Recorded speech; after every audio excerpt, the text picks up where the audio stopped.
How's it going, everybody? Welcome back to the Taped Podcast, the most consistent podcast in the world. We are your hosts, as always, myself, MickyT. And me, Nostalgia. And welcome to another edition of our album recaps. Today we're going to be doing the album recap episodes for May of 2021. We're going to be covering some of the most noteworthy releases that we felt like covering. But before we do that, we're currently recording this on the 3rd of June. Is it the 3rd of June? It's the 4th. The 4th of June, my bad. And just before we start, I just want to wish all our LGBTQ plus viewers a happy Pride Month. We really appreciate your support, and we support you as people. So, hell yeah. Let's get right into this, starting with an album that came out in April, actually, but we felt like including it, and that was Solar Drone Ceremony by Neptunian Maximalism. This is the sophomore album from Belgian experimental rock, avant-garde jazz, and drone metal collective. And Solar Drone Ceremony is the follow-up to the collective's 2020 album Aeons, which to me was one of the most interesting and unique albums of 2020, with its blends of drone metal, free improv, avant-garde jazz, psychedelia, and so on.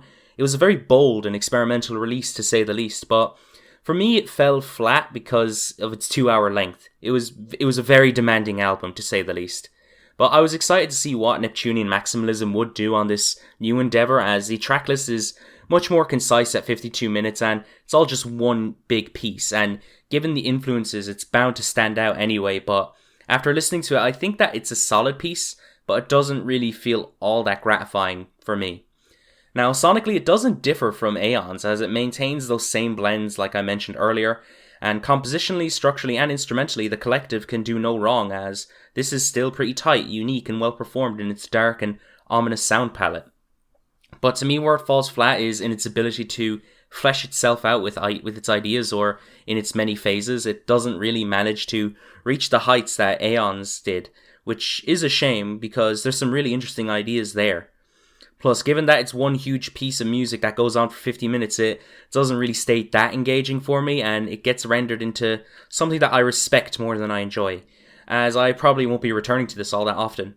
But hey, if you're into your avant-garde and experimental music, then I'd recommend this, but for now I think it's a respectable but flawed piece.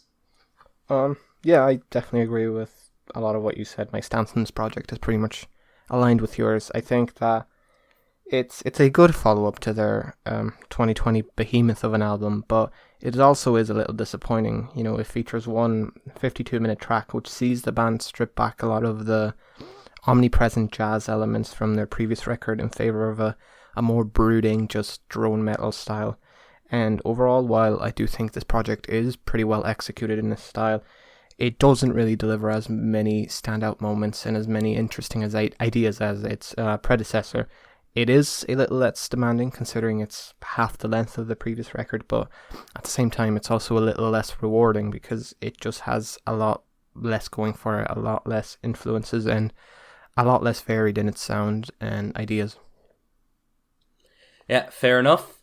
Obviously, no best and worst tracks on Solar Drone Ceremony, and I gave it a 6 out of 10. I gave it a decent 6 out of 10. Okay, we're going to move on to the May releases, and we are going to start with Van Weezer by Weezer. This is the 15th studio album from the long-running alternative rock and power pop band Weezer. Now, Van Weezer has been a long-awaited album for many Weezer fans, as its existence has been a thing for years now, but obviously because of the pandemic they had to cancel its release. In the meantime, though, they dropped OK Human back in January, which in my opinion is a very good album from the band and a unique one for them, as they dabbled in baroque pop and chamber pop. It stands out for me as one of Weezer's best albums, so it'll be a bit of a challenge for the band to follow up that record, and given that it's Weezer, there's some worries and doubts that they would. Now, I've already done a review for Van Weezer, so I'll keep my thoughts brief. I think that Weezer's exploration into the world of 80s hard rock and glam metal nostalgia lends itself well to the band's signature alt-rock and power pop sound, and while it may have some genuine and endearing highlights, it has as many lows as you would expect a Weezer record to have. You know, the first half for me with some incredibly catchy tracks that were very well executed, felt passionate, but then there's things that, let me just rephrase that. But when it gets to the track where they just straight up rip off the Crazy Train riff, it becomes a half-baked and at times cringeworthy mess. I do think that the passage into more thrash metal sounds is cool on that one track, but besides that, I don't get much from the second half at all. Overall, I think it's a decent album, but it suffers from the usual things that bring down a modern Weezer album. Yeah, I'll definitely be the first to admit that there's plenty of valid reasons to dislike this project. It very clearly wears its influences on its sleeve. You know, it's called fucking Van Weezer. It doesn't get more transparent than that. But, you know, while it's not very original, it's oftentimes cheesy as hell. I do feel like I shouldn't enjoy this project as much as I do. It's not great. It's got a lot of flaws. But at the end of the day, it just seems like this record is not going for anything other than just, you know, being a fun, casual record. And I think, you know, I have to admit, it's really fun to listen to. There are some, you know, kind of cringeworthy moments, but that's kind of become a staple of Weezer's music at this point. It's not shocking that it's cringeworthy. It doesn't, you know, turn me off. It's what I come to expect.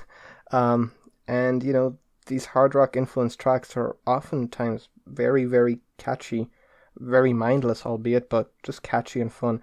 I really don't picture this as an album that will go down as one of the band's greatest. And it definitely shouldn't go down as one of the band's greatest. I don't think it deserves to, but as a whole, I think it's decent. It's very inoffensive. It does feel a little derivative, but it's just fun and decent. That's all I can really say about it.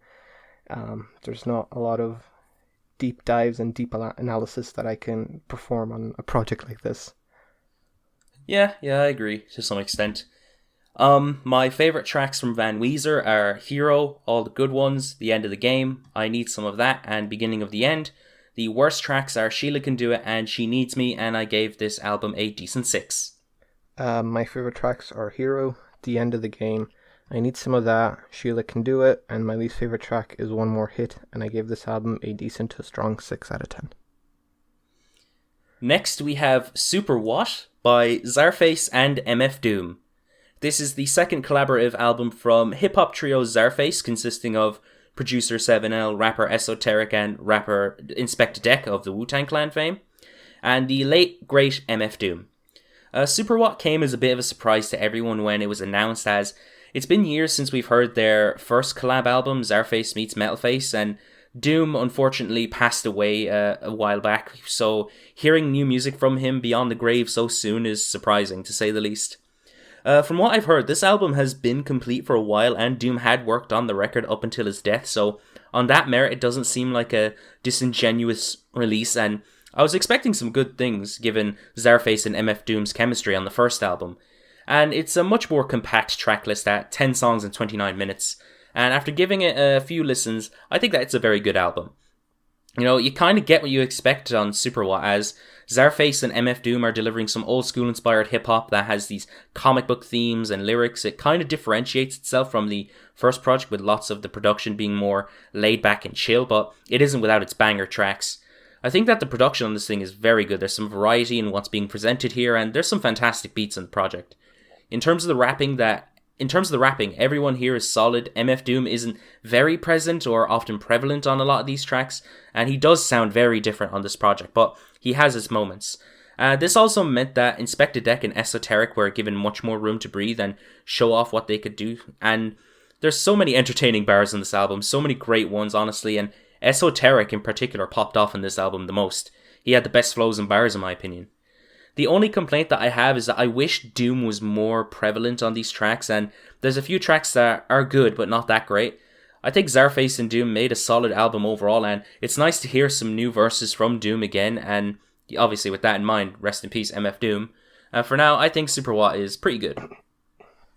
Yeah, this project isn't CZARFACE at their best, and it's obviously not MF Doom at his best, but it's still a pretty great little project with a lot of character, a lot of fantastic moments. Instrumentals are, you know, never really out of the ordinary for what one may expect from the collaboration. But throughout, they're really great. They're memorable. the CZARFACE boys are really solid throughout, deliver some fantastic verses.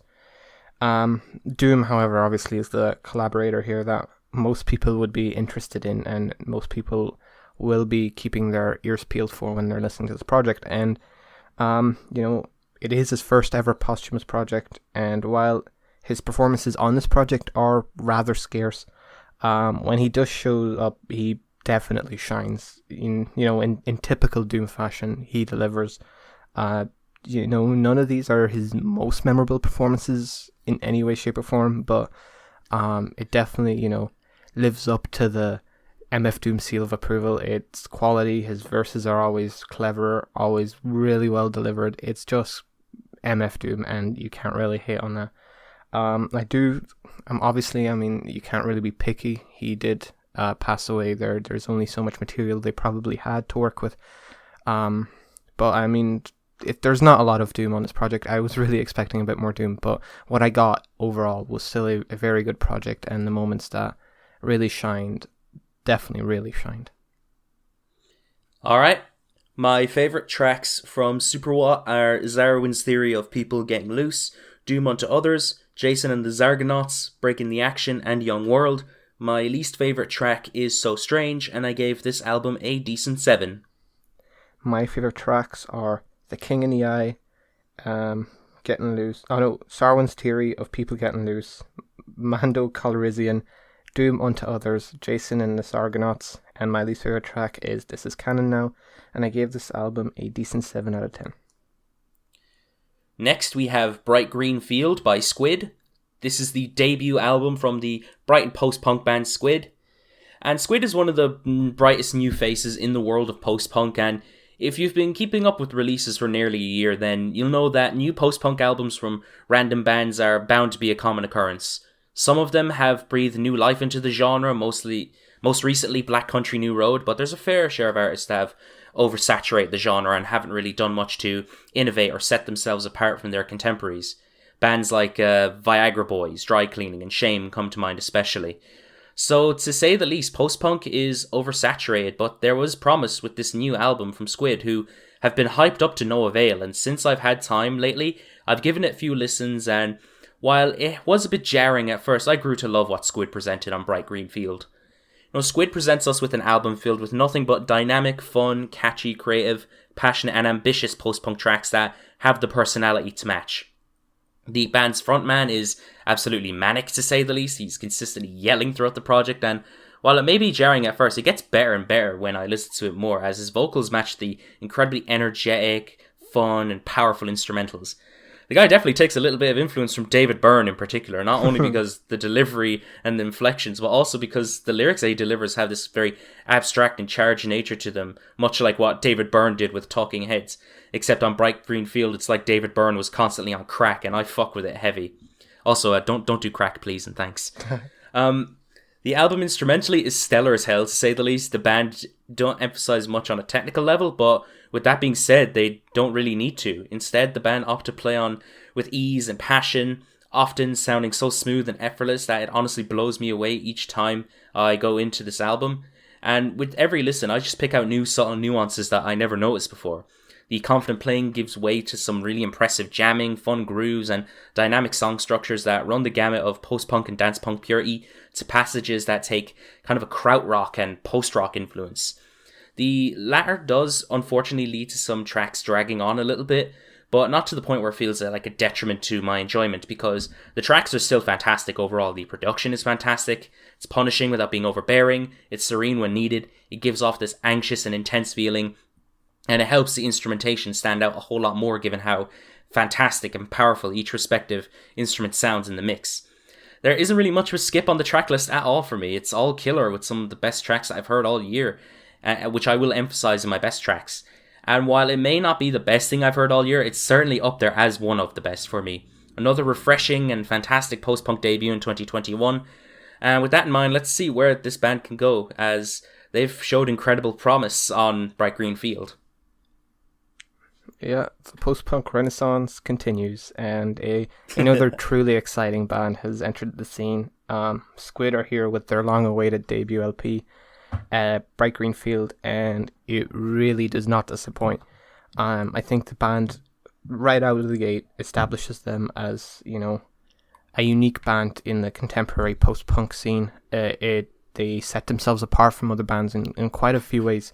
First of all, I think their music just has a swagger and an energy that is unmatched by any band in the genre. It's very smooth, it's bombastic, it's charismatic, it's absolutely manic and unhinged, and throughout it feels like it doesn't take itself too seriously at any point, and it's just a fresh breath of fresh air in a genre that is quite brooding, is quite depressing, at times is quite dark. Squid are just fucking unhinged fun. Instrumentals, while never reaching the technical heights of bands like Black Midi or Black Country New Roads, are played with their own kind of intensity, precision. It really goes for energy and, charisma more than technical prowess. And it does so perfectly, I feel. Vocally, I think I agree with you completely. It takes a lot from David Byrne and Talking Heads. I also get a bit of James Murphy and LCD Soundsystem in here. It's definitely not a bad thing, these comparisons. I think it does flip these influences into a sound that is wholly unique, especially in the current sphere of post-punk. And ultimately, while I do absolutely love this record, I also acknowledge that there is plenty of room here for Squid to grow. I don't think this project quite matches the best works from bands like Black Midi or Black Country New Road, but just like those aforementioned bands, their debut shows absolutely nothing but great things, and Squid's potential is really, really exciting, and they're definitely a band to keep on your radar. Bright Greenfield is a brilliant album. Another hallmark in pop punk in the 21st century. I think you mean post-punk, but I fucking agree. Yeah, my favourite tracks from Bright Greenfield are GSK, Narrator, Boy Racers, Paddling, 2010, Peel Street and Pamphlets. My least favourite track is Documentary Filmmaker, and I gave this album a strong 8. My favourite tracks are GSK, Narrator, Boy Racers, Paddling, 2010, Peel Street and Pamphlets. I honestly don't have any least favourite tracks. I give this album a decent 8 out of 10. Next we have Seek Shelter by Iceage. This is the 5th studio album from the Danish art rock, alternative rock and post-punk band. Iceage are a band that I've seen around, but I've never gotten the chance to check them out. I've seen their album Plowing into the Field of Love floating around in particular, but Seek Shelter is the first that I'm hearing from this band, and I could definitely say that I like the album as a whole, and it's alright, but Seek Shelter is suffering from a case of albums that peak at the first track and then fall off hard afterwards syndrome. Now, anything after that particular first track isn't bad per se. I think that most of it is actually not too bad, but a lot of the songs in this are just not really that memorable. They don't really seem to reach their full potential. They seem to follow a specific formula and or drag on for way too long. It's a simple album that tries to create some very well produced and passionate ballads in a simple alt-rock setting with a little bit of a Britpop undertone. The production is great in my opinion. It sounds full, powerful, it complements what the band do instrumentally, as at times the vocalist of the band can be a little grating, and at times he does sound a little unenthused and hit or miss, but when he sounds good and works well, he makes some of these songs. Most of the songs just have the same mood and are a little difficult for me to differentiate apart from each other. Still, well-written music is well-written music, and for what it's worth, I think Seek Shelter is okay. It has its highlights. It's a pleasant album, but pretty inconsistent, to say the least. Completely agree with you there. I think this album absolutely peaks with its first track. But as a whole, I do appreciate how this album is a bit of a change of pace for Iceage. It's not really the angsty and often cacophonous post-punk blues that they've delivered previously. And overall, it sounds more like a project where they take a step back on the aggression and deliver a more subtle alternative rock sound. And overall, while it definitely delivered some really solid moments, it does seem like a step back in some ways for the band.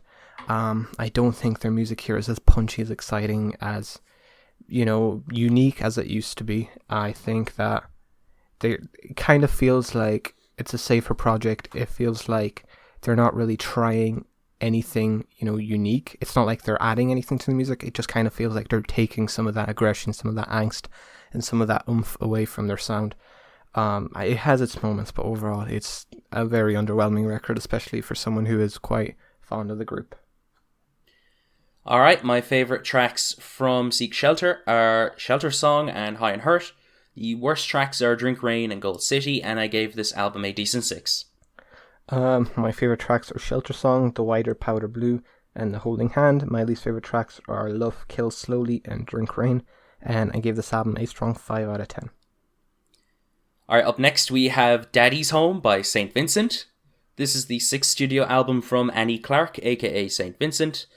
Daddy's Home is the first album that I've ever checked out from the singer-songwriter. Prior to this, I've seen her work, specifically Mass Seduction, around the internet, but I never formally checked out anything she's done until this year. She previously dropped singles for this new record and for the past few months, and I wasn't very hot on the singles at all, to be honest. In fact, I kept flip-flopping between whether I thought Pay Your Way in Pain is good or just complete garbage. But either way, it took a few listens to see if I actually liked this album or not. My thoughts are pretty clear now with my latest listen of this album, and I genuinely think that this is a quality 70s throwback with highs that are just way too good not to notice. St. Vincent's approach on Daddy's Home takes plenty of inspiration from the sounds of 70s plastic soul, David Bowie, Motown, and while I generally think the throwback to the sounds of the 70s and the 80s is a bit of a fad, Annie's approach to the sounds on this record is often quite dense, very creative with layers of textures on the production, as well as fantastic instrumentation that manages to capture some incredibly catchy grooves and melodies. The psychedelic textures of the production are often the thing that makes these tracks that I adored all the more stand out, as they were incredibly gratifying to say the least, and it only gets better when Annie is consistently delivering some well-written lyrics and pop earworms that will just get stuck in your head. I love the drum fills on this album too. Jesus, I need to find out who did the drums on this album. Despite a lot of its fantastic moments, I feel like the album gets bogged down by the fact that the interludes are incredibly unnecessary and only really exist to pad out the album, and there's some very monotonous and repetitive tracks that turn up on the back end. Besides that though, I think this album's pretty great. Yet Daddy's Home is a quality 70s throwback from St. Vincent, and a substantive one at that. It was an interesting first look into the world of St. Vincent's music, and I'm happy to see what else she had to offer. But for now, her latest work is incredibly stellar to me, and I enjoy it quite a lot. A new St. Vincent album in a completely new sonic identity. This time taking on a very 70-esque, smooth soul approach, and honestly, as a whole, it has some fairly strong qualities, but I think it feels a little too derivative of its influences. At times it dips its toes into straight up pastiche. I think the sound of this album, while very summery, very smooth, I think lacks a lot of truly memorable qualities. Jack Antonoff is certainly capable of making a very pleasant tune, and he does do that here on several occasions, but very few things cross the line between pleasant and truly great. A lot of the same applies to Annie's performances. They're certainly pleasant, certainly full of soul, certainly well performed, but, I just really expect a little more from St. Vincent, more quality, more uniqueness for sure, and just more substance overall. I think it feels to me like she's playing the throwback game a little too safe, and while this project, don't get me wrong, is enjoyable, it just doesn't really stand out as anything truly great in the St. Vincent catalogue. I mean, I've yet to hear anything else from St. Vincent anyway, so I can't really speak on that. What would you recommend? Mass Seduction. Mass Seduction. All right. That's the one that got me into. I remember when it first came out, dude. I was hype on it. All right, I'll kind give it a of listen. going off, but I still really like it. Okay, I'll give it a listen after the podcast then. So, my favorite tracks from Daddy's Home are Down and Out Downtown, Daddy's Home, Living the Dream, The Melting of the Sun, and Down. My least favorite tracks are My Baby Wants a Baby and At the Holiday Party, and I gave this album a light 8. My favorite tracks are Living the Dream, The Melting of the Sun, The Laughing Man, and At the Holiday Party, and my least favorite track is Daddy's Home, and I give this track a light 6 out of 10. Next, we have The Off Season by J. Cole. This is the 6th studio album from the North Carolina rapper, lyricist, and MC. Now, J. Cole is a rapper that I have fond memories of, as I used to absolutely love the guy's music when I was in secondary school, and I still enjoy projects like 2014 Forest Hills Drive and For Your Eyes Only to this day. And I even defended KOD back when it came out, so take that as you will. Even if I don't enjoy him as much these days or frequent a lot of his music, I still respect him for being a huge part of my secondary school years, and with the off-season I was actually pretty excited for it. But when it dropped, I was very indifferent towards it, and honestly, I think it's just alright. It's kind of mediocre. Now, I've already done a review for the album, so go check that out and if you haven't already, and I'll just keep it a little brief here. J. Cole's approach on this album is very similar to KOD sonically, as a lot of the beats he picks have a very trendy trap sound to them, and they're handled by a variety of producers, but we also see some 2000s and jazz rap inspired songs on this too. The latter of which being my personal favourites, but the production on this album is often very uninspired and bland. Sometimes the mixes are pretty bad, and whenever there is a potential for something to be great, Cole just ruins it himself or the features ruin it. J. Cole himself on this album takes a more conventional and less preachy approach to lyricism, and while he has some very strong lyrical moments like on Let Go My Hand and Interlude, he touched upon topics that are aren't very interesting, and oftentimes just he ruins the tracks with how laughable and corny some of the bars are. His rapping is on point from a technical level, but his melodic tendencies and use of autotune is just very lackluster. Features are pretty hit or miss. Also, there's some great features, but there are also some very mediocre ones. To summarize it, the off-season sees J. Cole take a more conventional and trendy approach to lyricism and production, and while it may have its moments, it might as well be named the turn-off season, because it's an incredibly limp collection of tracks. Yeah, J. Cole has consistently unimpressed me. I've always understood his appeal, but never connected with his performances, with his production, not even really with his songwriting, and a lot of the things that failed to click with me before also failed to click with me on the off-season. It's throughout a completely uninspired affair. Production, it sounds truly unremarkable, and J. Cole delivers verses that, while performed pretty well, deliver very little songwriting substance and very little unique or memorable qualities. And the features also do very little for me. A lot of the time they just completely leave me unimpressed. And without a lot to say, I think that the 21 Savage feature is maybe the standout one here, but even that I don't think is truly fantastic or anything. It was I thought the 21 Savage feature was terrible. I don't know. I like that whole track with 21 Savage. I liked it up until his feature. I don't know. I like the vibe of it. I was gonna say I don't think it's a fantastic feature per se, but I think it does add to the track. And I mean, I feel like he takes away from it. I personally think he takes away from it. I just think he sounds fucking bored as shit on the track. Honestly, does he ever not? I mean, his newest album, he actually sounded like he had some fire in him, but come on, this was his most boring performance in ages. I like the Savage ages. Track. I liked the Savage track. What can I say? I do not like the Savage track. If it was any other project, it probably wouldn't be a standout, but this project is so boring that I'll take anything. And that was the standout for me. Is that it? Yeah, that's it. Alright, my favourite tracks from the off-season are Punching the Clock, Let Go My Hand, and Interlude. The worst tracks are 95 South, Pride is the Devil, and The Climb Back, and I gave this album a 5 out of 10. My favourite tracks are My Life and Punching the Clock. My least favourite tracks are 95 South and 100 Mil, and I gave this album a light 4 out of 10.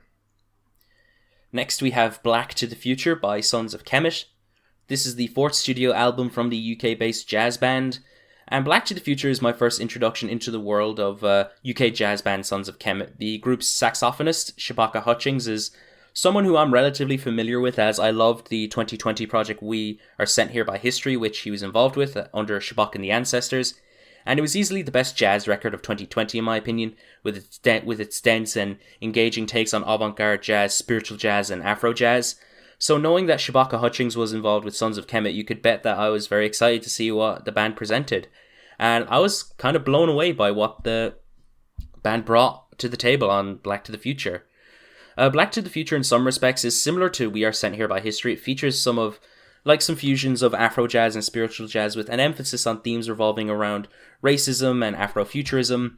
This is made pretty clear on the opening track with poet Joshua Idahan delivering a very powerful and gut-wrenching piece of vivid and dark poetry portraying these themes. In fact, multiple guests on the project have the same impact, but Joshua Idahan just stands out the most given what he's saying and how he's delivering it, and the fact that he's on the beginning and the end of the album.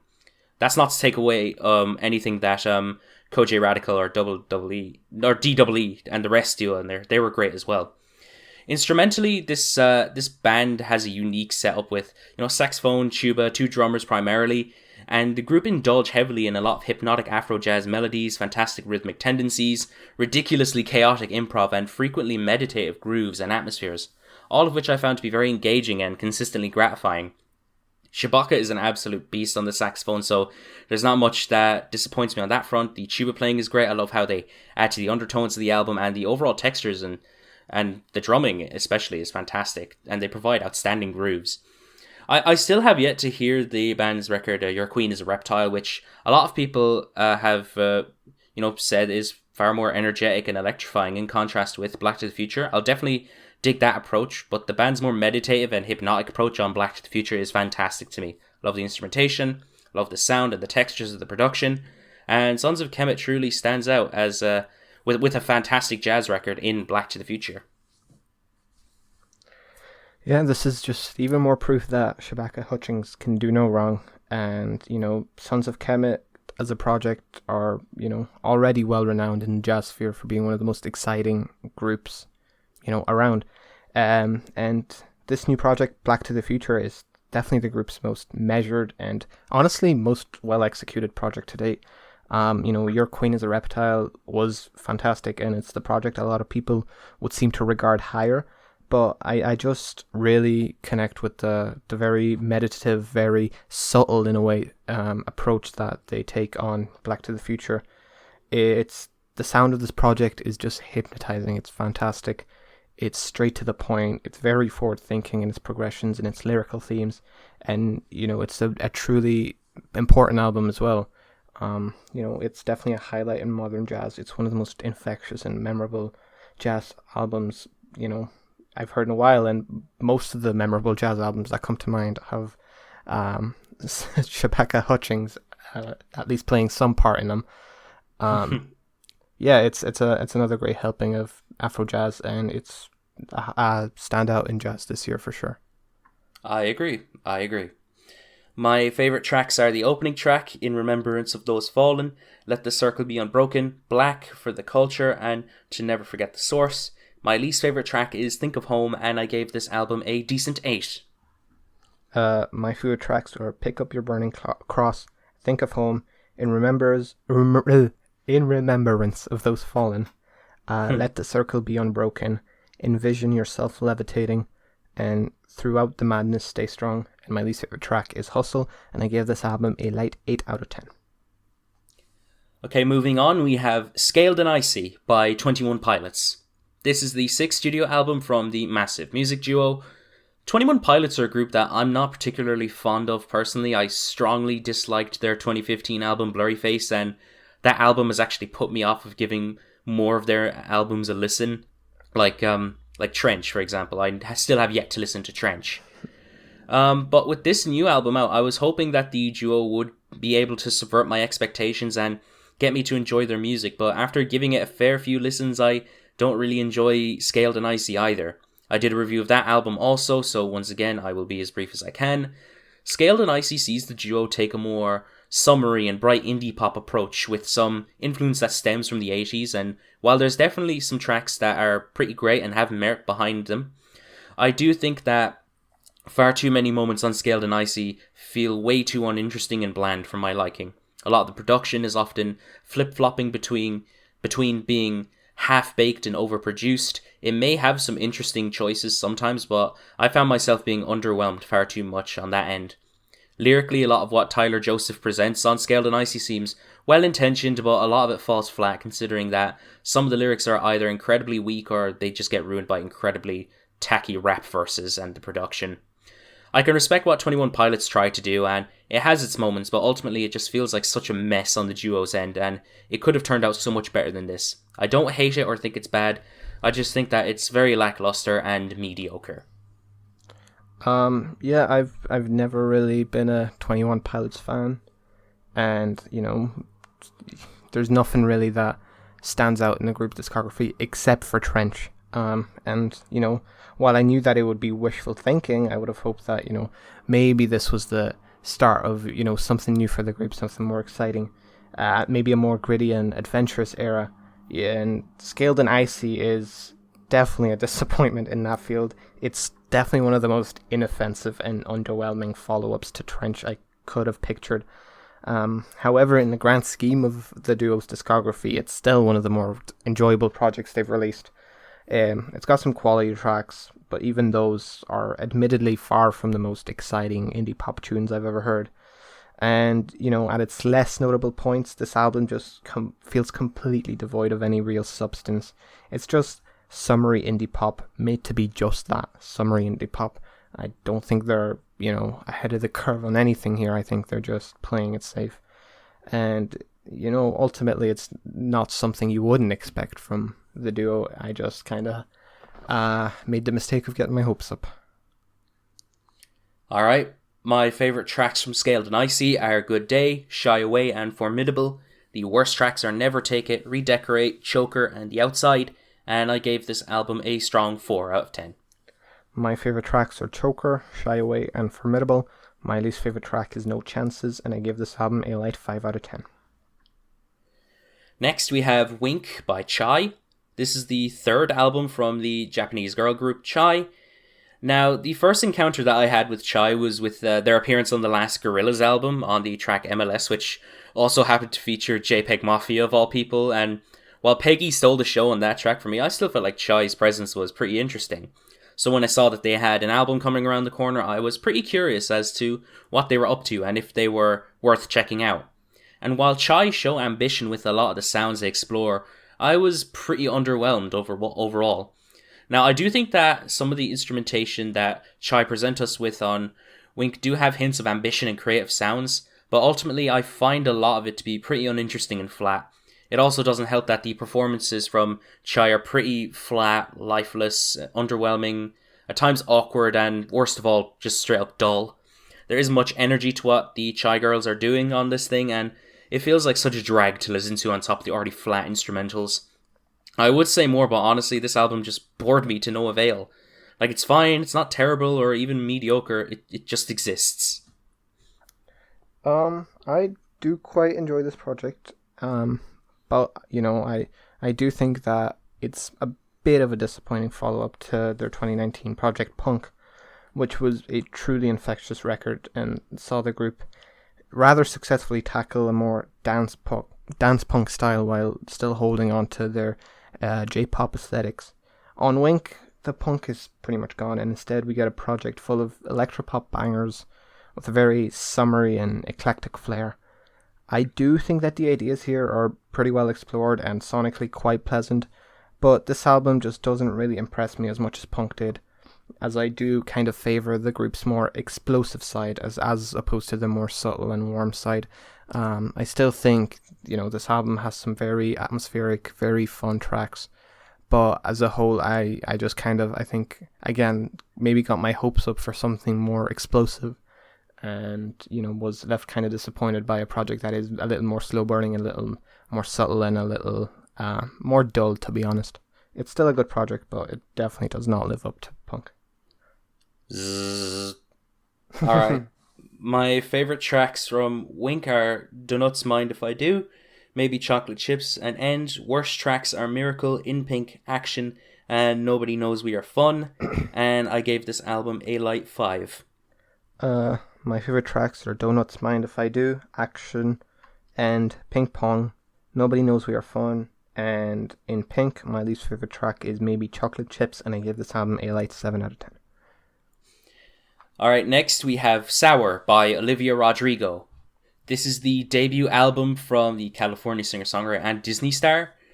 Now, there's a shitload of discourse around Olivia and whether or not she's an industry plant, something that I could honestly care less about, since industry plants are not even that big of a deal, honestly. Oh, it's not fair, they have industry connections, this is corporate. So what? Is the music good is all I want to know. Well, in the case of Sour, I think that Olivia Rodrigo makes an album that is perfect for your first breakup, and it's a solid album for what it is, even if it does feel a little derivative. In terms of production, Sour is pretty great sounding. A lot of it is very squeaky clean, a little atmospheric, pretty diverse, and it sounds pretty well put together and enjoyable. Vocally, Olivia may not be the most standout vocalist ever, but she sounds pretty good and passionate on most of these songs.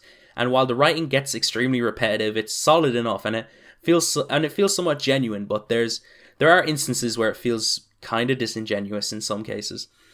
It has some pretty great songs in its tracklist too, so it isn't without its highlights, of course. Where the album loses me, it's in a lot of its sounds and lyricism. Like I mentioned, the lyrics are often very repetitive and they get very uninteresting as it goes on. And like I mentioned, it's pretty derivative. Olivia doesn't really find her own sound and borrows a lot of ideas from other artists, and there's a handful of tracks that I felt were pretty boring to say the least. With that all in mind though, I think that it's a solid pop album from Olivia, and while it may be flawed, there's some great moments to be found on it, and it acts as a solid foundation for Olivia's music career.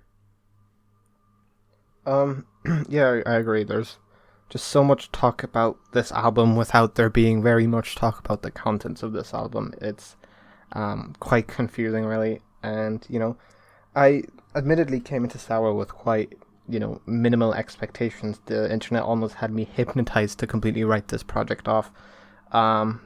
Industry plants this, oh my god, it's so overdramatic, this.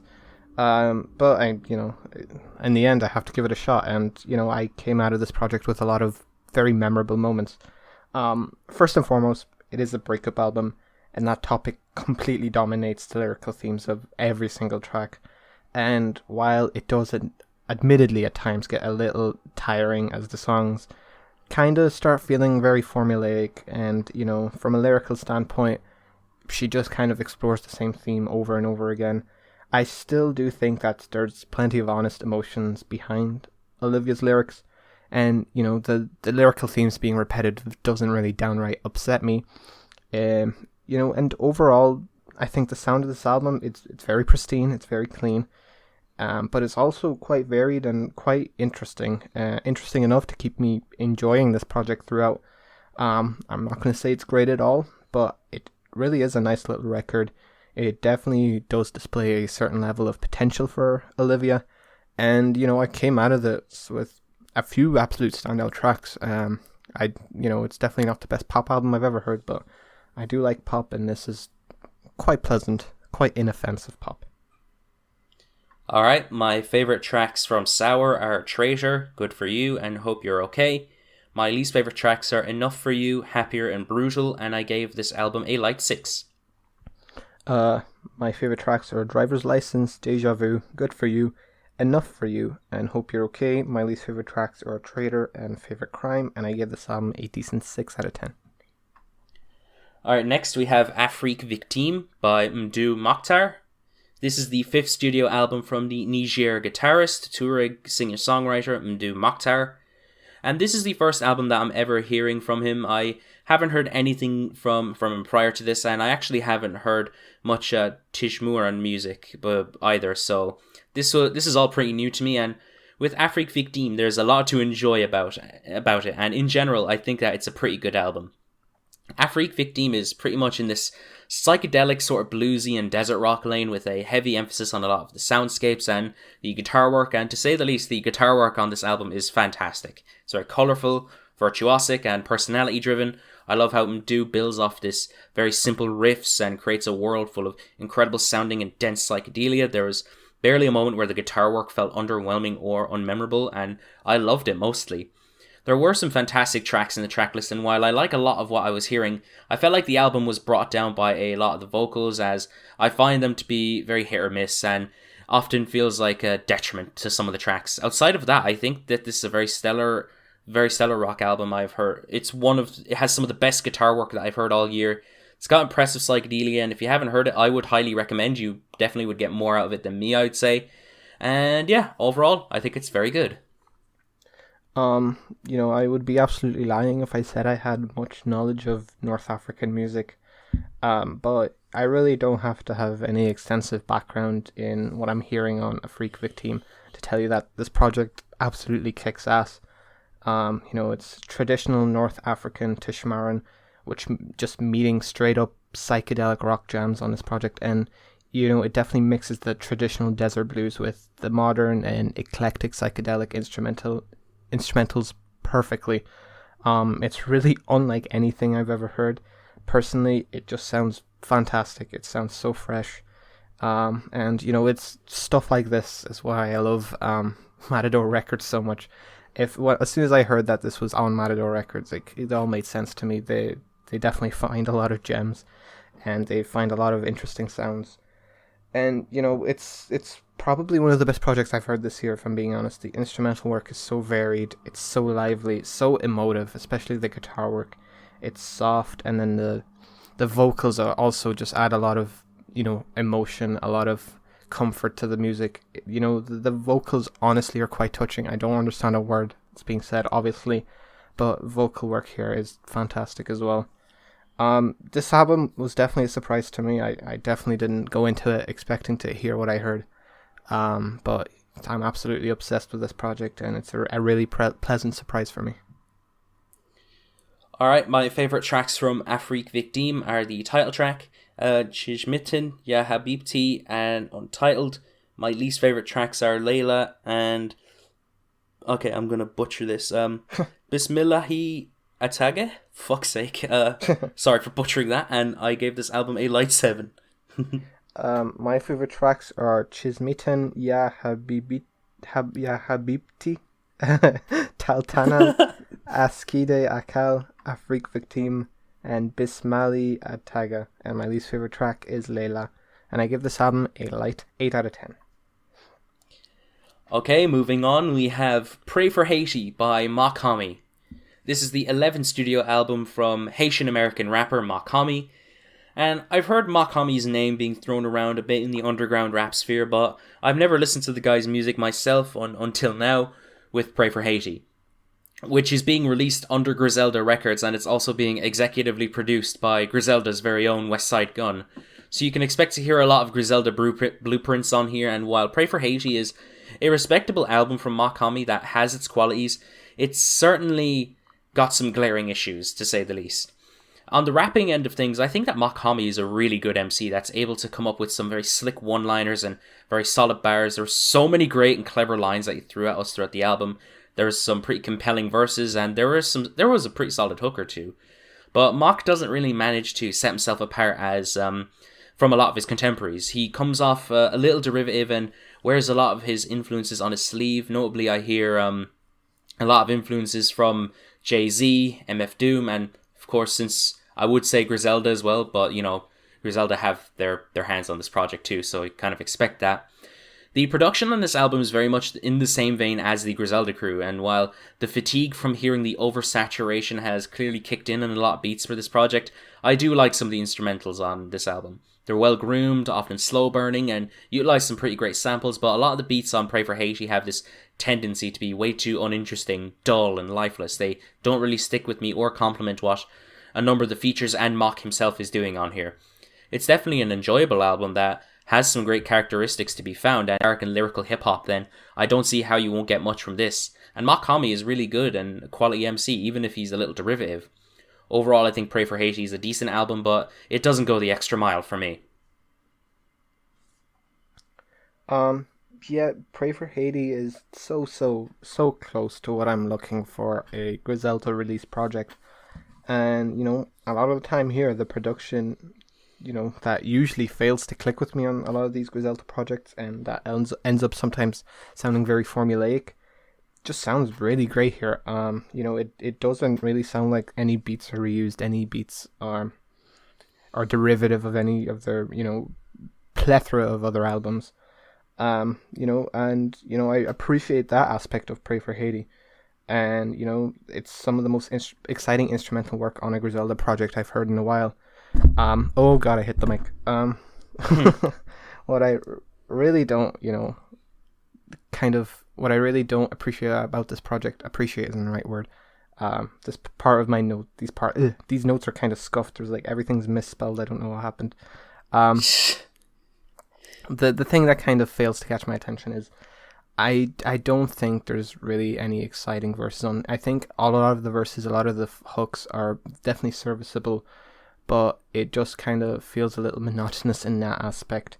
There's definitely some absolute highlights, and it just doesn't feel particularly attention demanding on a lot of the tracks. And I ultimately leave this project holding on to the instrumental work and not so much the verses or the songwriting, which is usually the opposite of what happens with Griselda projects. I usually really dig the pen game of all of the MCs involved, but I just don't really feel any excitement or any sort of... I just feel like the production lets these projects down a lot, which I know is definitely not a popular opinion. I've shared this opinion before. I find it so derivative. This isn't a problem here. So I think I'm almost a Griselda fan. Almost. Now we just need both the stars to align. We really just did a flip-flop there on what we think, really. Yeah, honestly. Christ.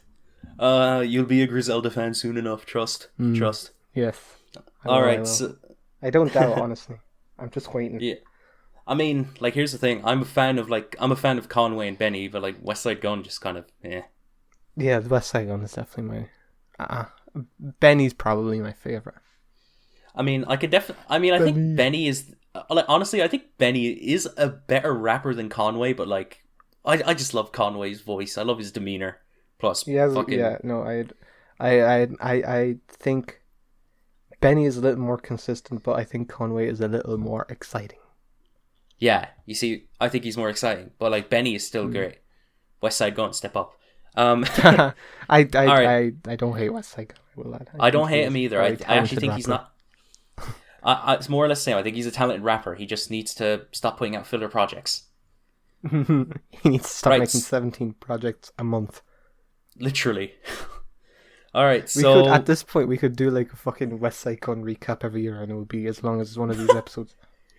Literally, once every month there's going to be a Griselda-related project. Then you know it's going to happen. I think if you go back through all the episodes, there's definitely been at least one every month.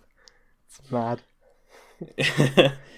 Alright, so my favorite tracks from Pray for Haiti are The Stellar Ray Theory, Marie, Blockchain, 10 Boxes, Sin Eater, The 26 Lather, Criminel, Murder Season, and Au Revoir. And my least favorite tracks are Rami, Magnum Band, and Mackerel Jackson, and I gave this album a decent 6. My favorite tracks are The 26 Letter, The Stellar Ray Theory, and Criminel. My least favorite track is Murder Season, and I gave this album a decent to a strong 6 out of 10. Alright, moving on, we have Cavalcade by Black Midi. This is the sophomore album from the UK experimental rock and noise rock band Black Midi. And Black Midi are following up their 2019 album Schlagenheim, which is one of my personal favourite albums of the 2010s. And ever since I've heard that project, it's honestly been ranking as one of my favourite albums of all time, if I'm being honest here. And I just loved how out there, manic, often eccentric, anxious and crushing that album was. And I absolutely loved the musicianship displayed by the members of the band. Since Cavalcade was announced, it was one of my most anticipated albums of the last few months, and each single that they've released just sounded more and more incredible as they came out, and it hinted at the band getting a little more expansive with their sound and taking influences from avant-prog and jazz rock. So now that Cavalcade is out and I've had a chance to listen to it numerous times, I just adore this album, and I shit you not, I might think it's a tad bit better than Schlagenheim. Throughout Cavalcade's duration, Black Midi greet us with an album that's just takes notable influences from jazz rock and avant-prog on top of their noise rock sound, and in terms of the sound, Cavalcade feels a lot more refined and sophisticated when compared to Schlagenheim. Instrumentation on the album finds a balance between being batshit insane and anxious, like on, say, John L., Slow, and Hogwash and Boulder Dash, and the more entrancing and endearing and, dare I say, beautiful tracks like Marlene Dietrich, Ascending Forth, and Diamond Stuff. I think the song structures are fantastic. Compositionally, it feels so profound, mature, fully realised. I love the payoffs to the build-ups, and the band indulge in the combinations of prog, jazz, and art rock with such smooth executions, and I just love it. If you know me, then you'll know I love a bit of King Crimson, and you could totally hear a King Crimson influence in a lot of the tracks here, and Black Midi take that influence to me and make it their own with some brilliant pieces that are just incredibly gratifying and cathartic. Jordy Grieve and Cameron Picton's vocal performances are top notch, as well as their bass and guitar work, and Morgan Simpson is fucking class. Like, no doubt, drumming is amazing, and in general, all of the lads just do well in this eclectic and expansive piece of music. And honestly, I'm just in a huge bit of disbelief that this fucking band just keep consistently blowing my mind ever since I first heard them. And Cavalcade might just be the band at their most creative, mature, astonishing. These guys are one hell of an act, and I didn't expect them to be able to follow up an album like their debut, but alas, here we are. I absolutely love this album. I cannot wait to review it for my own channel, hint hint. And I'm honestly struggling to find anything to complain about. Honestly, I legitimately think this album is flawless. Perfect album. I kind of saw this coming. Black Midi are absolutely a band near and dear to my heart. I still remember hearing Schlagenheim for the first time like it was yesterday. That project completely blew me away. I immediately lauded them as one of the most exciting bands around. And 2 years later, they finally come out with their sophomore project. And I completely stand by that statement. Cavalcade does not quite live up to the, this is a spoiler. It doesn't quite live up to Schlagenheim, in my opinion. But it is one hell of a fucking album. And it definitely, establishes them yet again as one of the most exciting musical acts in the world. Not even bands, musical acts in the world right now. This is not a noise rock album like Schlagenheim is. It's fucking hard to really identify this album as any one genre. It is so impressively idiosyncratic. It sounds like so many things at once, yet nothing else. The opening track, I think John L. perfectly, establishes the sound, the energy, the visuals, the everything about this album. It's an absolute fucking overload of just intense soundscapes, eclectic ideas, and absolutely ridiculously well performed instrumentation. I guess you could call this avant prog, but I just feel like that's selling it so short that it doesn't quite sit right. But I still somehow feel like this is only a taste of what Black Midi is capable of in terms of expanding their sound. I think on their debut, they did what was, in my opinion, the most perfect thing they could have done within the constraints of just noise rock act with 4 members.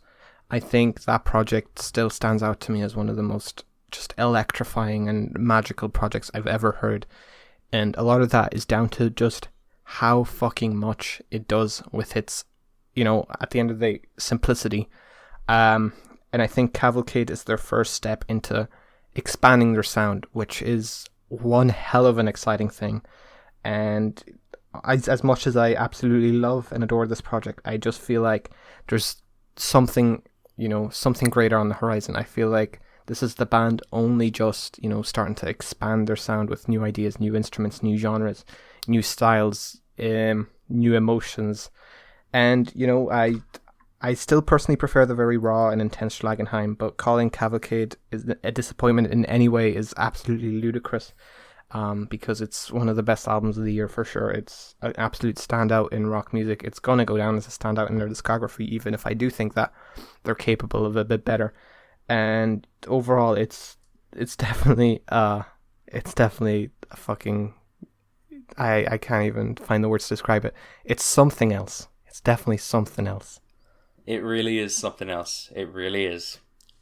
My favourite tracks on Cavalcade are all of them, but if I had to pick some specifics, I would pick John L., Marlene Dietrich, Slow, Diamond Stuff, Dethroned, and Ascending Forth.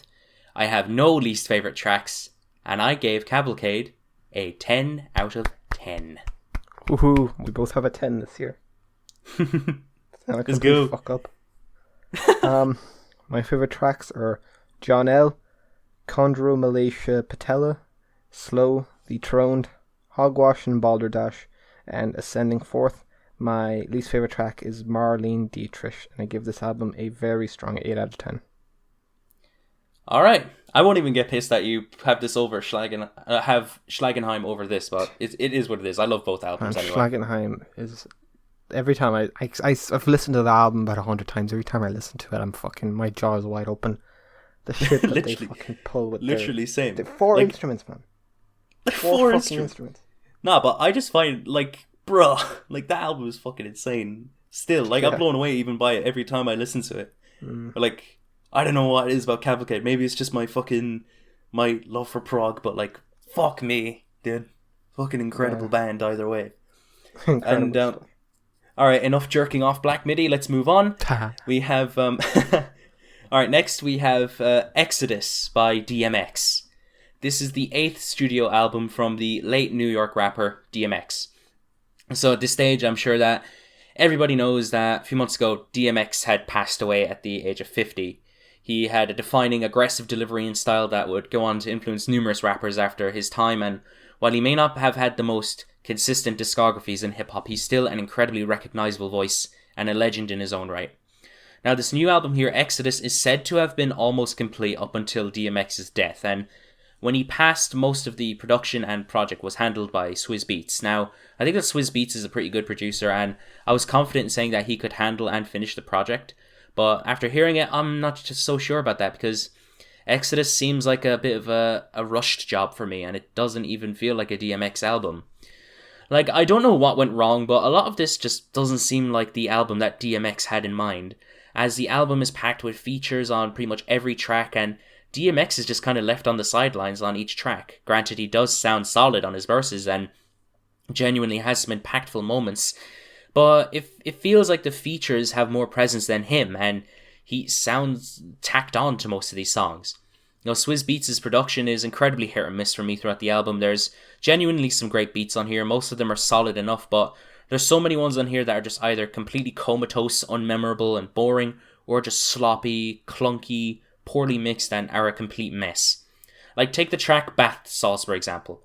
Who let the mix sound that bad on that song? Jay-Z literally sounds like he's rapping through a fucking Pringles can. Who let this happen? Not to mention, a lot of the features are just so disingenuous. Like, Bono. Fucking Bono. Why? And I guess there are definitive highlights. There are definite highlights, and I enjoy DMX's presence, but it just feels like his lack of presence and production, and the messy production that seems like it's just a catalyst for the album's downfall. Posthumous albums are always a red flag, especially in hip-hop. It can be done well, like on Mac Miller's Circles, but I just cannot picture this being the project that DMX would have wanted out there in the world. It just feels unfinished and like a rushed job, and this was an incredibly poor way to send off the legacy of DMX. But, you know, even then, rest in peace to DMX. But I know this project did him a disservice, in my opinion. Yeah, being the first posthumous release from DMX, I really wanted to enjoy Exodus a little more than I did. But to be quite honest, the contents of this album are often quite uninspired, often quite poorly produced, and oftentimes fairly dated, in my opinion. I think, you know, DMX obviously is decent throughout. I think it's just that the production choices, and especially the feature choices, a lot of the time feel like they're taken straight out of 2012. I mean, why on God's green earth would a Bono feature ever be a good idea in the year 2021 of our Lord? What the fuck? That's what I'm saying. That's what I'm fucking saying. Like, Bono, why Bono? Fuck off! I didn't even see the track listing. I heard Bono's voice and I was shocked. I was like, not a chance. Jesus Christ. I was fucking furious when I heard Bono. I'm not gonna lie. Yeah. Not only because I fucking hate Bono, but like, Christ. Yeah. And aside from that, the production feels like it was sent off way too early. It does not feel complete. It does not feel polished. It feels so sloppy. It feels so run-of-the-mill in a lot of its ideas. As I said, a lot of this stuff just sounds really dated, in my opinion. You know, it's never really down to DMX's performances. A lot of the issues I have with this project is down to the instrumentation, with the production, the mixing, and definitely the features as well. As that being said, though, I do definitely have to give a shout out to the Griselda boys, who, you know, definitely gave some good verses. And also, I cannot fucking hate a Snoop Dogg verse. I don't think it's possible for me to hate a Snoop Dogg verse. I can't even tell if it's shit or not. I just know I like it. I mean, it's Snoop Dogg. You can't disrespect Snoop Dogg. Yeah, it's a Snoop Dogg verse. It's what you expect. But But other than that, it feels like a really uninspired record, and a record that just does not feel finished to me. Yeah, I agree. My favourite tracks from Exodus are Take Control, Hold Me Down, Hood Blues, and That's My Dog. The worst tracks are Skyscrapers, Bath Salts, Dogs Out, and Money Money Money. And I gave this album a decent 5. My favourite tracks are Hood Blues, Take Control, and Walking in the Rain. My least favourite tracks are That's My Dog and Skyscrapers, and I gave this album a light 5 out of 10. Next we have A Tiny House in Secret Speeches, Polar Equals by Sweet Trip. This is the long-awaited 4th studio album from the dream pop, glitch pop, and indie-tronica act Sweet Trip. Sweet Trip have returned about 12 years after their last full-length release, so Roberto and Valerie have been taking their sweet time with this new release, and for a lot of people it has been a highly anticipated album, and for a good reason. Sweet Trip have been a consistently fantastic act through and through.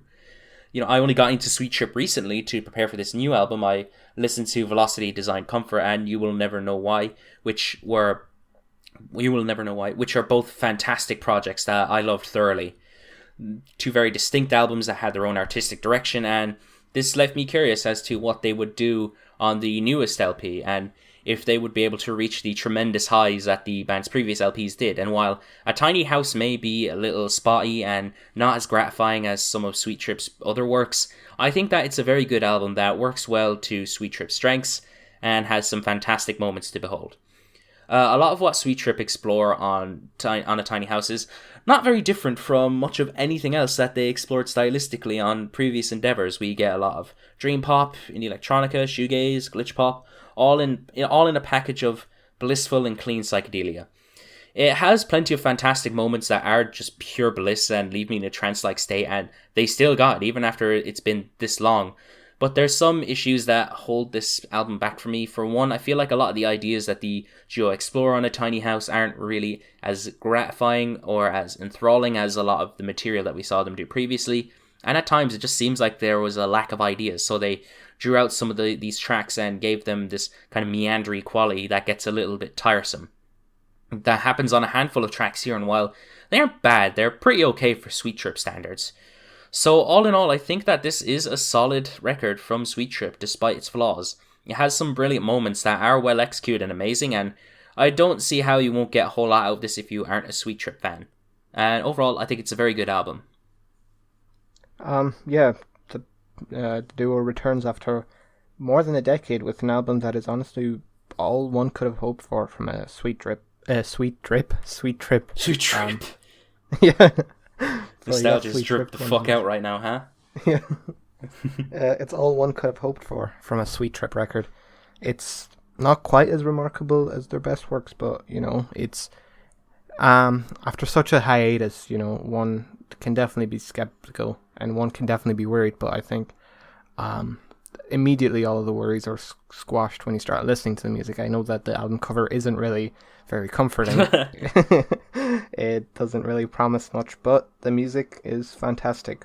Very lush instrumentation, warm songwriting are at the forefront of this project, as it incorporates a lot of the, you know, same dream pop heavy sound present on You Will Never Know Why, as well as the more glitchy and electronic aspects heavily present on Velocity, Design, Comfort. And overall, it's definitely a more than worthy release from the duo. And, you know, while I'm not, you know, quite ready to say it's up on par with those aforementioned records, I still think it's a very exciting new addition to the duos, I don't know, discography. Yeah, so late into their career. And, you know, Sweet Trip album in 2021. It's fucking here. That's plenty of reason to be excited. And the contents of this album are just another reason to be excited. It's very good. I agree. My favorite tracks on Tiny House are Tiny Houses, The Way of Comfort, The Rain is Comfort, The Rain is You, Come Spend the Night, Surviving a Smile, In Sound We Found Each Other, and Rantfilt. My least favorite tracks are Snow Purple Treasures, Sapphire Melts the Heart in the Modulation, and Polar Equals, and I gave this album a decent 7. My favorite tracks are Surviving a Smile, The Weight of Comfort, This Rain is Comfort, This Rain is You, In Sound We Found Each Other, Chapters, Eve Foolery Mill 5, Snow Purple Treasures, Walkers Beware, We Drive Into the Sun, Polar Equals, and At Last A Truth That Is Real. And my least favourite tracks are Come Spend the Night and Randfult, and I give this album a light to decent 8 out of 10. Alright, moving on to our last batch of albums, we have The Fool by Bladee. This is the 5th studio album from the Swedish cloud rap artist and Drain Gang member Bladee. Now, it's been no secret that Bladee isn't one of my favourite artists ever. As much as I've tried to get into his music, that's only been successful on a few occasions with projects like 333, Exeter and Glue respectively. His last album, Good Luck, with producer MickyT, didn't really click with me. I thought that the album was pretty bad, so you could expect that I wasn't interested in hearing more music that I'd possibly be indifferent to.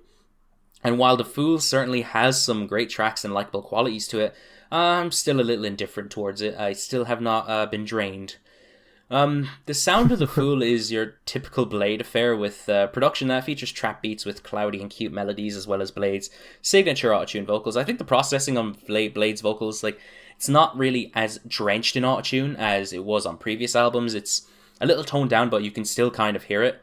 And it's actually pretty decent and sounded fine most of the time. Blade's production quality, once again, is very solid, and it doesn't have a moment that sounds awful to my ears. Despite the sound of this album being as solid as it is, it suffers from Bladeisms to me. A lot of the tracks on this album just feel very monotonous, repetitive, lacking in structure, often one note, and the ideas that Bladee explores on this thing are either derivative or underwhelming given how short some of these songs are, and it flows pretty sloppily, especially on the first half. Towards the latter half of the album, it does pick up with some great tracks, some of the most enjoyable on the project, in my opinion, and some of the best production and performances. Also, I like some of Blade's tongue-in-cheek lyrics here. I thought they were funny. There was a bit of personality there, so I'll give it that. I'm happy I don't hate this album, because what would shitting on another Bladee album do for me in the long run? But with that in mind, I still think it's alright, and if you're a fan of this aesthetic, you'll definitely get more out of it than me, but for what it is, I think it's alright. Yeah, I'm also not a Bladee fan by any means, but I do, admit that he has his moments, usually single tracks rather than full albums. But when it comes to these moments, I think they are a bit more plentiful on The Fool than on a lot of previous Bladee releases. Bladee is still Bladee, and his vocal delivery still doesn't exactly click with me. But from a production standpoint, I think this project is really, really solid. However, I do think that his vocals, while never taking away from the enjoyment of this project, still admittedly just don't really do much for me. He does have some catchy lines, he does have some clever lines, and as a whole it's definitely serviceable, but I think the production here is really what stands out to me. It's really atmospheric, really ethereal, and just really pleasant all in all.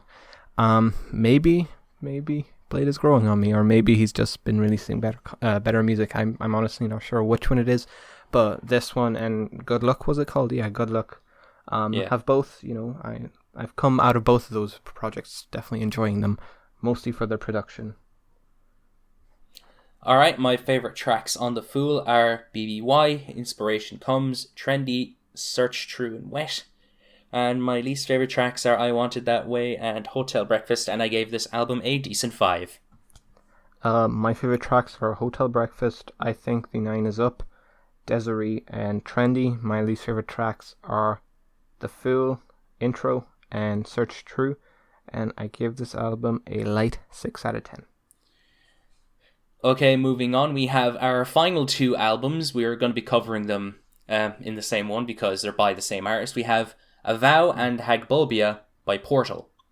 These are the two latest albums from the Brisbane death metal band Portal. And this is the first few Portal albums that I'm ever hearing from this band, but from what I've seen around, they seem like a well-liked band that have made some great death metal. And while I have yet to experience any of the band's other works, we have these two new albums to ourselves, both of which have their own separate thing from each other. And while I think that there's good to be found in both projects, I personally didn't really enjoy either project that much. AVOW is mainly a technical death metal album that features a lot of drawn out, hellish tracks with sinister riffs, pummeling drums, and pure, demonic vocals. Now, I respect a lot of the technicality of the album. I think the drumming is great. and I love the dissonant and hellish atmospheres of each track on the album, but I truly only loved one track, as the rest of the album is just serviceable in my opinion. The tracks themselves on AVOW are often very repetitive, monotonous, lack any punch because of the incredibly muddy mix. The guitars just kind of bleed together, and the sound, and that sound is just not that great on these tracks. And the majority of it just isn't memorable apart from the vocals, I'd say. When it comes to Hagbulbia, the band straight up decide to make a very dark and equally hellish noise album while also keeping the dark ambient atmospheres and very just hellish soundscapes like on AVOW. But this album is just, it's just straight up a noise album, and there's so little that you can do to make pure noise music interesting. None of the textures in the album here are that nuanced or unique. The songs themselves are incredibly repetitive and monotonous. And while I certainly like the vocals, they don't do a whole lot to make things consistently interesting. So yeah, that's it. Both are okay albums from the band. I much prefer AVOW over Hagbulbia, but I don't think I'll be returning to either project anytime soon. First of all, I'm sorry for any background noise that's in the video. It probably doesn't show up on Discord, Mick, but there's a fucking combine harvester in the field next to me. I can hear it a little bit. It's fucking intense, man. That's what living in the Irish countryside's like. Oh yeah, I know all too well. Except there's, I know all too well. Just because there's fucking cars and trucks and tractors always passing by my fucking house. Yeah, and any time you want to enjoy a nice day by opening the window, it smells like shite. Literally, it's just fucking grating as shit, man. Anyway, Portal. Their 2019 album Ions was one that, upon first listen, really blew me away. But over the years, and I've just kind of grown away from it. I just have noticed myself rarely returning to it, and every time I did, I kind of enjoyed it a little bit less. And a bizarre thing that I remember, Fantano initially gave that album a 9, but not too long ago, maybe a month, I think I was watching one of his Let's Argues or something like that, where he was talking about an album that grew off him, and he actually mentioned the same album. So I thought that was pretty bizarre that both of us kind of had the same experience with that album, where at first we were blown away by it, but after consecutive listens, it's just, I don't know, I feel like a lot of the ideas are just very thin. The whole sound of this album is just very thin, very grating a lot of the time. I honestly sometimes can't even see what I saw on this record in 2019. I cannot really grasp onto what inspired me to give this project a 9. It's still a decent album, but I think it definitely doesn't live up, and I think there's many better black metal and atmospheric black metal acts out there. And AVOW yeah AVOW, this new project isn't too dissimilar from that project. Honestly, if I heard that in the same mindset as I was in 2019, I might have also fucking giving it a 9. Who fucking knows? It just, these days, it really fails to impress. I think what I think it is I have heard a lot more black metal than I had heard in 2019. It was something that was rather new to me, so it was a lot more exciting. Now that I'm more well versed in black metal, I think the muddiness of this project oftentimes really takes away from the intensity of these tracks. It's not like a good atmospheric black metal album which create atmosphere with its fuzziness, its muddiness. There's no real compelling atmosphere here. It's just a bunch of black metal that sounds so washed and so fuzzy that it's kind of really devoid of any substance. It's kind of really hard to latch onto anything.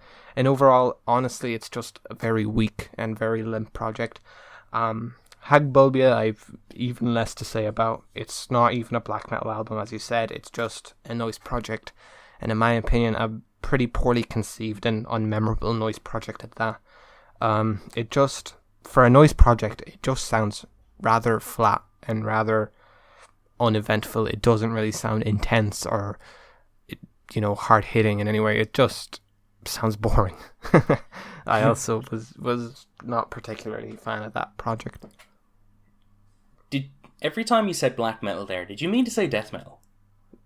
This is black death metal, is it? I mean, it doesn't really.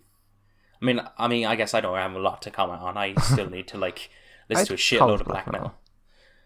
I mean, yeah, kinda. I could see. So yeah. Anyways, best and worst tracks. My favorite track on AVOW was Manner of Speaking. My favorite tracks on Hagbulbia was Stowe. My least favorite tracks on both projects were Catafalque, Webtune, and Hexodius. And my score for AVOW is a light 6, and my score for Hagbulbia is a decent 5. My favorite tracks on AVOW is Catafalque, and my least favorite track is Bode. My favorite track on Hagbulbia is Stowe, and my least favorite track is Of Straw and Cloth. And I gave AVOW a strong 4 out of 10. I give Hagbulbia a light 4 out of 10. Alright, with that in mind now, we can move on to our best and worst albums of the month. We will start off with the worst. We usually choose 3 for this. And we're just gonna go from 3 to 1. My number 3 pick is Hagbulbia, Portal. My number 3 pick is Portal, AVOW. My number 2 pick is Wink by Chai. My number 2 pick is J. Cole, The Off Season. And my number 1 pick is Scaled and Icy by 21 Pilots. My number 1 pick is Portal, Hagbulbia. Oh, poor Portal. Okay, now we're going to move on to our 5 favourite albums of the month, and this month has been fairly consistent. There's been a lot of great projects that came out this month. So, with that in mind, my number 5 is Superwash, CZARFACE, and MF Doom. My number 5 is Sweet Trip, A Tiny House, In Secret Speeches, Polar Equals. Sweet Trip, okay. I said trip this time, come on. I thought I heard you say drip, man. I definitely did not say drip. You're clearly not. You're clearly not. Man, you clearly don't have any drip right now. Then, God. Man, shut up. I'm in my pajamas. Okay, you're dripped. Whatever. Okay, so my number 4 is Daddy's Home, Saint Vincent. My number 4 is Mdou Moctar, Afrique Victime. My number 3 is Black to the Future, Sons of Kemet. My number 3 is also Sons of Kemet, Black to the Future. My number 2 is Bright Green Field by Squid. My number 2 is also Bright Green Field by Squid. And my number 1 is Cavalcade by Black Midi. My number 1 is also Cavalcade by Black Midi. Woo! Yeah! Hell yeah. Alright, now it's time to move on to our best songs of the month. And just some honourable mentions I would like to mention. Paddling by Squid. And Afrique Victime by Mdou Moctar. But my favourite track of the month is Ascending Forth by Black Midi. I have this month has been quite full of great albums, so I do have quite a bit of honourable mentions. First of all, I want to give an honourable mention to Afrique Victime and Tal Tanam by Mdou Moctar. I want to give a honourable mention to The 26th Letter by Mach-Hommy. Good For You by Olivia Rodrigo, actually. I absolutely love that track. Sons of Kemet, there could have been a few tracks, but I decided to go with Pick Up Your Burning Cross. Shelter Song by Iceage, a bit of an underwhelming record, but that song in particular was great. Actually, add that to mind too, actually, for the honorable mentions. And Narrator by Squid. But my favourite song of the month and my favourite song of the year is John L. by Black Midi. Fuck yeah, dude. Okay, we did it. We did what we needed to do. Thank you all so much for checking out today's May recap. I really hope that you enjoyed. Let us know what some of your favourite albums of the month were and what some of your least favourite albums of the month. We'd love to know that. Next podcast, we are going to be doing another worst to best, but this time we are going to be doing one on Weezer, so be sure to look out for that. I'm so fucking excited to do Weezer, bro. Oh my god, Weezer! Oh my god, it's Weezer! I can't wait to roast Rivers and then tell him I love him. God, I love you, Rivers Cuomo, but I also hate you at the same time. God. And, yeah, be sure to check out our own individual channels. I'm hoping to get a Black Midi review up in a few days. Also, just check out all the reviews that I did for the past month. So if you want to hear in-depth thoughts on albums that I went over this month. Yeah, our links to the Twitter will be in the description as well. And as always, my name's been MickyT. And I've been Nostalgia. See ya! Peace.